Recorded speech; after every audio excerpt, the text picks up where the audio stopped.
अम्भोनिधो शुभित भीषण नक्र चक्र पाठीन पीठ भय दोलवण वाण वाग्नौ रंगत रंग शिखर स्थित यान पात्रास त्रासं विहाय भवत स्मरणाद् व्रजन्ति।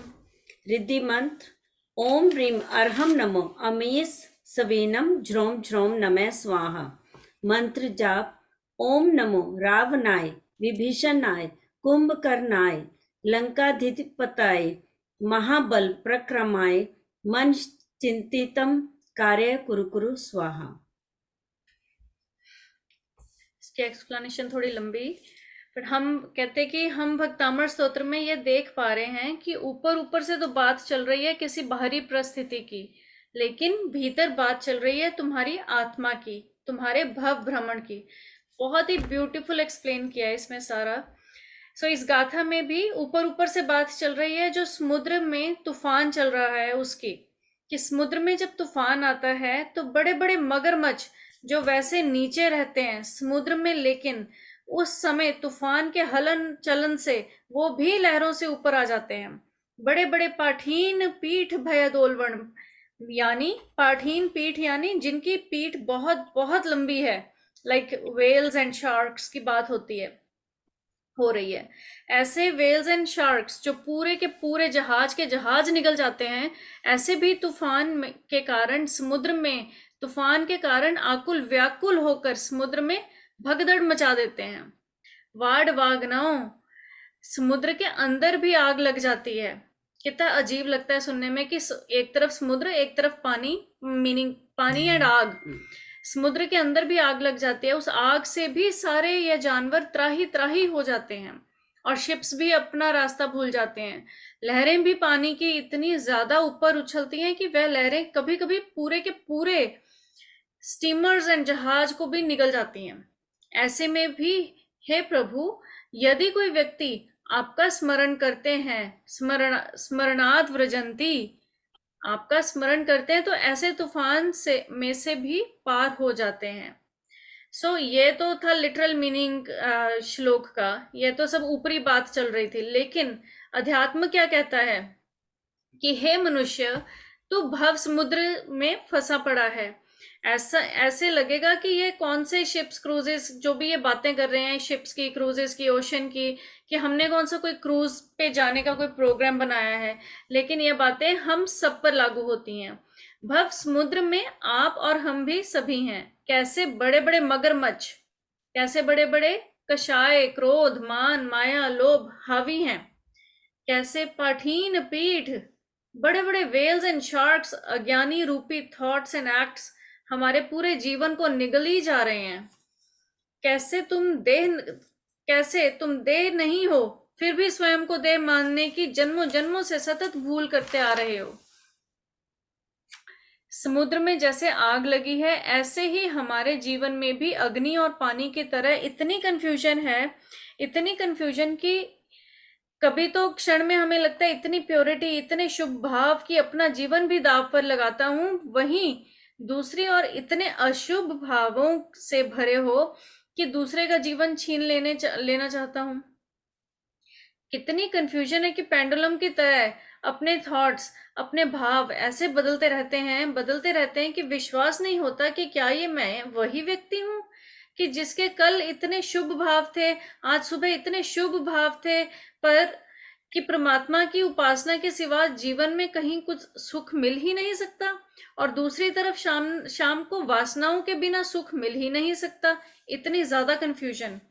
और चौथा, उछलती लहरें, यानी उछलती कर्म स्थिति। आज सुख तो कल दुख, आज धूप तो कल छाए।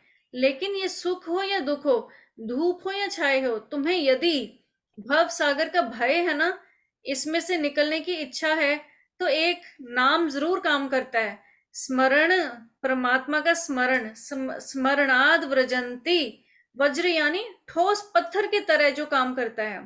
पहले तो अब ये कुछ पॉइंट्स हैं वेरी इंटरेस्टिंग। कहते हैं कि पहले तो तुम्हें पता लगना चाहिए कि मैं भव समुद्र में हूं और ये इसमें निरंतर डूबता जा रहा हूं, दिन पर दिन नीचे के नीचे जाता जा रहा हूं। पहले ये विजुलाइज, अगर हमें ये जैसे प्रॉब्लम तो पता चले, अपनी आइडेंटिफाई करें हम, फिर हमें भरोसा होना चाहिए कि इसमें से पार हुआ जा सकता है। या आप अभी करोगे, कहते ये आप तभी करोगे जब तुम्हें यह भरोसा होगा कि कोई तुम्हारी सुनने वाला है। पुकार भी तुम तभी करोगे यदि यदि तुम्हें पता है कि कोई दूर दूर तक है ही नहीं, तो आप आवाज भी कैसे लगाओगे? तो इसलिए भरोसा होना चाहिए कि मैं इसमें से पार हो सकता हूँ, कोई तो है। हमें थर्ड पॉइंट, हमें यह भरोसा होना चाहिए कि यदि महावीर जैसे, ऋषभ देव जैसे, बुद्ध जैसे इसमें से पार हो गए, कृष्ण जी भी निकल जाएंगे, इतने लोग निकल सकते हैं, तो मेरा निकलना भी संभव संभव है। यह भरोसा होना चाहिए। और अगर भरोसा है तो फिर चौथा पॉइंट, खोज होनी चाहिए ऐसी किसी नाव की। जब तुम डूब रहे हो तो मगरमच्छ और वेल्स को देखने की बजाय अपनी दृष्टि को इतना सूक्ष्म करके कि इतना दूर से भी आती हुई कोई नाव तुम्हें अगर दिख जाए, तो यह नाव है सत्संग की, नाव है साधनों की। ये साधन तुम्हें नजर आने चाहिए कि यही है जो हमें आगे शुद्धि की तरफ ले जा सकते हैं। और उसके बाद उस नाव में चढ़ने के लिए सब कुछ दांव पर लगाने का तैयार होना चाहिए।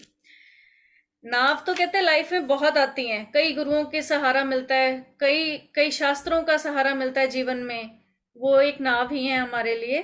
पर तब शायद हमें यही नहीं पता होता कि हम भ्रमण में फंसे हुए हैं। तुम अपने आप चाह के भी, कहते हैं, इस भव समुद्र से निकल नहीं सकते। और ये भव समुद्र है, कहते कभी आपने सुना कि भव नदी, भव तालाब? हमेशा भव समुद्र सुना हमने, बड़ा। तो तुम अपने आप चाह के भी इससे पार नहीं कर सकते। तुम्हें पार जाना है तो तुम्हें कोई वाहन जरूर चाहिए। दूषम काल चल रहा है, तो इसलिए त्रिथंकर जैसे जहाज नहीं है हमारे पास, लेकिन फिर भी जहाज है नहीं ऐसा भी नहीं है। छोटी छोटी पनडुब्बियां अभी भी हैं।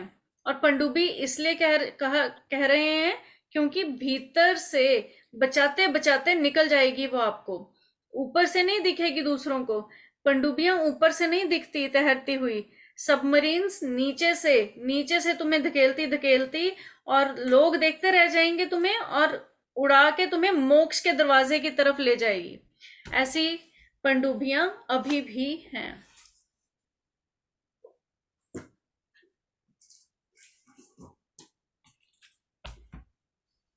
From Manju Didi's book. O Lord, your disciple is sailing his ship in the mid sea. A great thunderstorm is raising gigantic waves. Horrifying creatures like crocodiles, sharks, and whales are seen around the ship and moving about at their sweet will. A frightening sea fire has also erupted from the bottom of the sea to engulf the large quantum of sea waters. It appears that the ship is about to wreck in the storm and sink. Your Bhakt is silent and serene. These calamities make no effect on him. He recites and remembers your name and reaches his destination without harm or hindrance. God, I do not know as to when shall I have to be in such a vicious thunderstorm, but this ocean of sorrow and grief disturbs me, now and again, bent upon to sink my ship to penance. O God, please protect me. Please take me safely through the ocean of births and deaths to my ultimate destination, moksha. I would sink myself in recitals rather than in the sea of sorrow and grief.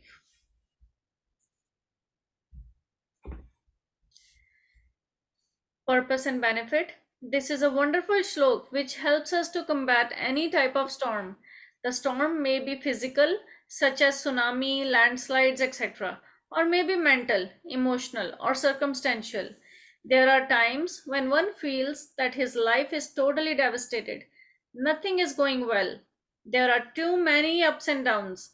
Chanting of this shloka will end all stormy situations and bring back peace and stability. Chanting of this shloka ensures that we overcome fear of death and sail safely. though the mighty ocean of this worldly life.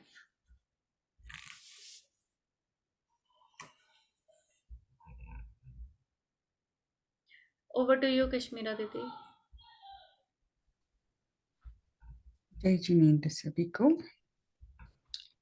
क्षुब्ध जलधि बरवानली मकरादिक भयकार, आप ध्यान से या न हो निर्भयता से पार।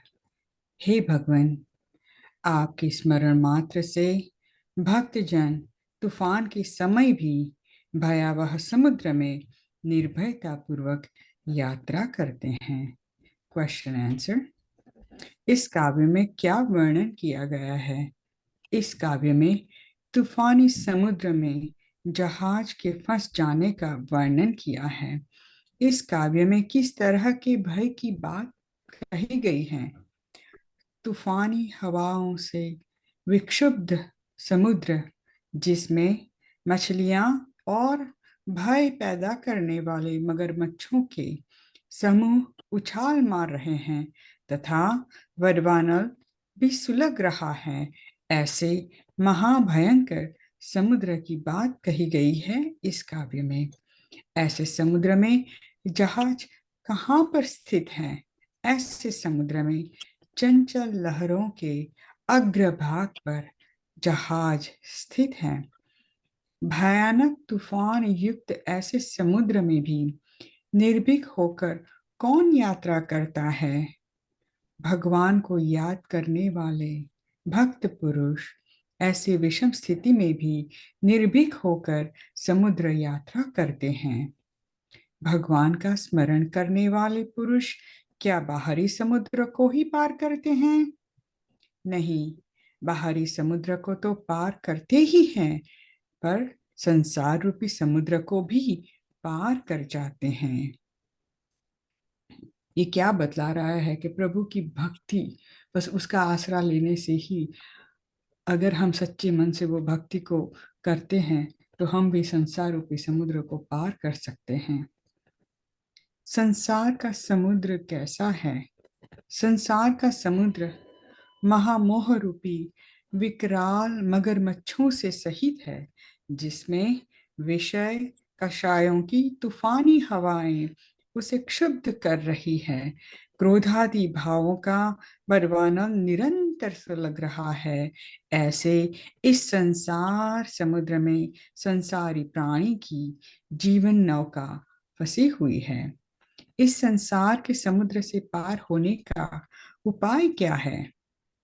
भगवान की भक्ति और सम्यक आचरण ही संसार समुद्र से पार होने का उपाय है। इस तरह निर्विघ्न पार होने के कोई उदाहरण हमें इतिहास में मिलते हैं। यस, कामदेव श्रीपाल को समुद्र में गिराए जाने पर भी सुरक्षित समुद्र के किनारे लगना, और दूसरा सती सुलोचना की कथा, हाथी पे चढ़ी जा रही थी सुलोचना सती। बस 44 नंबर के श्लोक का क्वेश्चन आंसर यहाँ समाप्त होते हैं।